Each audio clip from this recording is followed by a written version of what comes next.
I'm going to show you how you can change your gold explosion or the gold celebration animation on Rocket League. So if you find this guide helpful, don't forget to subscribe and like this video.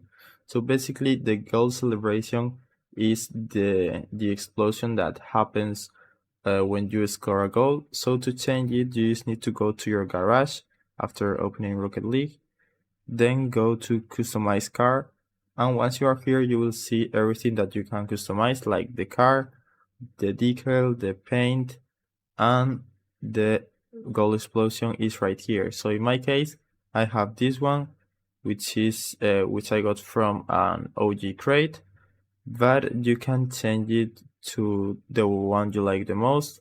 In my case I have 7, so let's say I want this one. We can see a quick preview right here.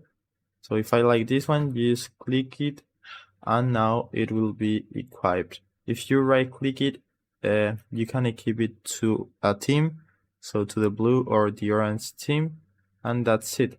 That's how easy you can change the gold explosion on Rocket League. I hope it was helpful and thanks for watching.